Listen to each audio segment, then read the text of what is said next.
안녕하세요. 친절한 회계사 허승용입니다. 사업을 하다 보면 직원을 채용하는 경우가 있는데 믿을 만한 직원을 채용해야 하는데 채용이 쉽지 않은 경우가 많습니다. 이때 가장 도움을 받을 수 있는 게 바로 가족인데요. 개인 사업자나 법인 여부에 관계없이 규모가 크지 않은 중소기업의 경우 가족기업의 형태로 운영되는 경우가 많고, 이 과정에서 가족 구성원을 직원으로 등록하게 되는 경우가 많습니다. 제가 상담을 하다 보면 가족을 직원으로 등록해도 되는지, 그리고 이게 절세에는 도움이 되는지, 또 가족을 직원으로 등록할 때 조심해야 되는 부분은 없는지 궁금해 하시는 분들이 많은데요. 그래서 오늘은 가족을 직원으로 채용할 때 반드시 고려해야 되는 사항에 대해서 영상을 준비해 보았는데요. 특히 영상 뒷부분에 이번 종합소득세 신고 마감을 앞두고 가족 인건비 지급 내역은 있지만 인건비 신고를 하지 못하신 분들과 가족 인건비 관련 4대 보험 절감 및 환급에 대한 팁도 준비되어 있으니까 영상 내용 끝까지 봐주시기 바랍니다. 고객분들 상담을 하다 보면 개인 사업자나 법인을 막론하고 가족분들이 직원으로서 일을 하면서 사업 운영에 도움을 주시는 경우가 많습니다. 직원으로 일하는 가족의 유형도 부모님, 형제, 자매, 자녀 등 정말 다양한데요. 하지만 가족이 직원으로서 여러 가지 역할을 하면서 일을 도와주지만 막상 급여 신고를 하지 않는 경우도 생각보다 많은데요. 그 이유를 여쭤보면 가족에 대한 인건비를 처리할 경우 나중에 세금과 관련해서 문제가 생길까봐 걱정이 돼서라거나, 가족 인건비도 비용 처리 가능하다는 것을 몰랐다고 하시는 분들이 의외로 많습니다. 그렇다면 4대 보험이 가입되는 직원 또는 프리랜서 직원을 포함해서 가족을 직원으로 등록하고 인건비를 비용 처리하는 것이 가능할까요?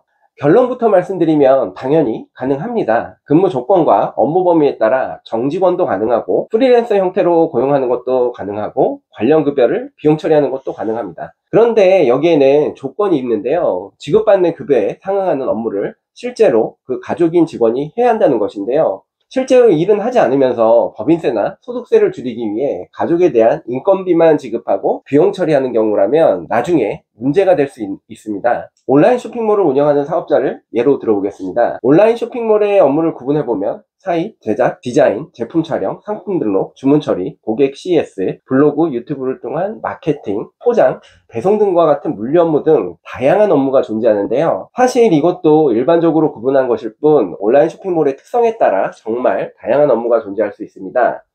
가족 중에 한 명이 이러한 업무들 중 하나 또는 두 개 이상의 업무를 실제로 수행한다면 당연히 인건비를 지급할 수 있고 법인세나 소득세 신고를 할 때 비용 처리할 수 있습니다. 가끔 나이가 많은 가족인 경우에도 인건비 처리가 가능한지 물어보시는 분들도 있는데요. 온라인 쇼핑몰을 운영하시는데 연세가 있으신 부모님이 포장 업무를 도와주시는 경우를 예를 들 수 있을 것 같습니다. 나이에 관계없이 부모님이 온라인 쇼핑몰을 위해 포장 업무를 하셨다면 당연히 인건비 지급도 가능하고 비용 처리도 가능합니다. 여기서 중요한 건 가족이 실제로 일을 했다는 부분인데요. 가족이 실제로 업무를 수행하였다는 건 업무일지, 출근기록부, 이메일 수발신 내역, 블로그, 유튜브에 업로드된 업무 결과물 등을 토대로 입증을 할 수 있다는 점 알아두시기 바라고요. 나중에 국세청에서 해당 직원이 실제 근무를 했는지를 살펴보게 되는 경우 신용카드나 교통카드 사용 내역, 출입국 기록 등까지도 확인하는 경우가 있다는 점 참고해 주시기 바랍니다. 그런데 또 한 가지 고려해야 될 부분이 있습니다. 실제로 일을 했다고 하더라도 가족이라고 해서 급여를 업무에 비해 과다하게 지급하면 이 부분도 문제가 될 수 있습니다. 예를 들어 주 4시간의 근무를 했지만 8시간의 급여를 지급하거나 동일한 수준의 업무를 하는 다른 직원 또는 동일한 직급의 다른 직원에 비해 과다하게 급여를 지급하는 경우 과다하게 지급된 인건비는 비용 처리가 되지 않을 수도 있습니다. 따라서 가족을 직원으로 채용하고 인건비 수준을 결정할 때는 해당 직무에 대한 평균적인 급여 수준을 고려해야 하고요. 만약 유사한 직무를 수행하는 비슷한 직급의 직원이 있다면 급여 수준이 크게 차이가 나지 않도록 정해야 나중에 문제가 없다는 점도 꼭 기억해 주시기 바랍니다. 국세청에서는 종합소득세나 법인세 신고를 할 때 해당 사업자의 성실신고와 관련된 특이사항에 대해 안내문을 통해 사전 안내를 하는 경우가 있습니다. 가족에게 지급되는 인건비 금액이 높은 경우도 사전 안내되는 항목 중에 하나인데요. 이는 곧 국세청에서 가족에게 지급하는 인건비에 대해 모니터링을 하고 있다는 의미입니다. 따라서 앞서 말씀드린 사항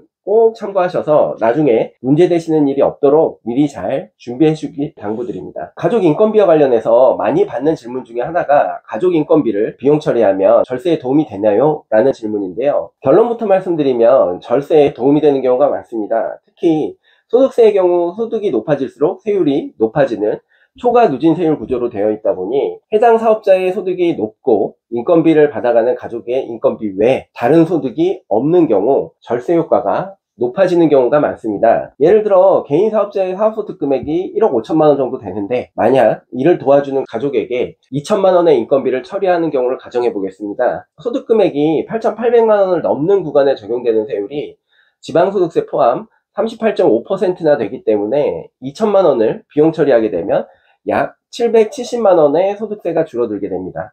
반면 2천만 원의 인건비를 급여 또는 사업소득으로 받아가는 가족 직원의 경우 해당 인건비 외에 다른 소득이 없다면 소득세가 많아봐야 몇십만 원 수준밖에 발생하지 않기 때문에 700만 원 이상의 세금이 절세가 될 수 있는데요. 물론 가족 직원이 인건비에 대한 세금 외에 건강보험료를 납부해야 하지만 인건비를 비용 처리하는 개인 사업자 역시 소득 금액이 2천만 원이 줄어들게 되어 줄어든 부분에 대한 건강보험료가 절감된다는 점도 같이 고려해 주시기 바랍니다. 앞서 말씀드린 사례와 반대로 소득세의 초과 누진세율 구조로 인해 개인 사업자의 소득 금액은 낮지만 인건비를 받아가는 가족 직원이 소득이 높은 경우에는 오히려 절세가 아닌 세금 부담이 늘어날 수도 있다는 점 꼭 기억해 주시기 바랍니다. 가족 인건비와 관련해서 이번 종합소득세 신고를 진행하면서 많이 받는 질문 중에 하나가 2022년에 가족에게 인건비 지급한 내역은 있지만 해당 인건비에 대한 원천세 신고를 하지 못했는데 비용 처리가 가능한지에 대한 질문인데요. 이 경우에는 인건비 지급 내역을 바탕으로 원천세 기한 후 신고를 해주시고 지급명세서를 제출해 주시면 2022년 종합소득세 신고 시 비용으로 인정이 될 수 있으니까 해당되시는 분이 있다면 꼭 비용 처리해 주시기 바랍니다. 마지막으로 가족을 직원으로 채용할 때 고려할 사항은 세금뿐만이 아닙니다. 4대 보험에 대해서도 생각해야 하는데요. 가족이라고 하더라도 프리랜서가 아닌 직원으로 등록이 되면 원칙적으로 4대 보험에 가입해야 됩니다. 다만 근로기준법에서는 동거하는 가족의 경우 원칙적으로 근로자성이 없다고 판단하여 고용보험과 산재보험은 가입 대상이 아닌 것으로 판단하고 있습니다. 따라서 동거가족을 직원으로 채용하는 경우에는 4대 보험 중 고용보험과 산재보험을 제외한 국민연금과 건강보험만 가입 대상이 됩니다. 그런데 이러한 내용을 잘 모르시고 동거가족임에도 불구하고 정직원으로 등록하고 고용, 산재보험을 부담하고 있으신 경우가 종종 있는데요. 만약 해당되시는 분이 있으시다면 고용, 산재보험 취소 신청을 통해 과거 3년간 납부한 고용보험과 산재보험을 돌려받을 수도 있다는 점 꼭 알아두시기 바랍니다. 그리고 동거가족의 경우라도 실업 상태가 돼서 실업급여를 받아야 할 수도 있고 산재를 당해서 산재보험을 받아야 하는 상황이 발생할 수도 있는데 무조건 고용산재보험 가입 대상에서 제외가 되면 억울할 수도 있는데요. 그래서 예외적으로 동거가족의 경우에도 다른 근로자와 동일한 조건으로 일을 하고 있다는 점을 입증하게 되면 고용보험과 산재보험 가입이 가능할 수 있습니다. 다른 근로자와 동일하게 근무를 하고 있다는 부분은 근로계약서, 급여대장, 원천징수영수증 및 급여이체 내역과 업무일지, 출퇴근 기록부 등의 근로실태 내역을 근거로 입증하는 절차가 필요하고요. 특히 근로실태 내역의 경우 업무 수행 내역의 실질을 입증하는 부분이기 때문에 입증하는 절차가 쉽지 않다는 점 알아두시기 바랍니다. 까지 가족을 직원으로 등록해서 인건비를 처리하는 경우에 반드시 고려해야 되는 사항에 대해서 알아보았는데요. 설명드린 내용 잘 참고하셔서 가족을 직원으로 채용하는 것이 사업적인 측면뿐만이 아니라 세금 측면까지도 잘 고려하셔서 결정해 주시길 바라면서 오늘의 영상 마치도록 하겠습니다. 이상 친절한 회계사 허승용이었습니다. 감사합니다.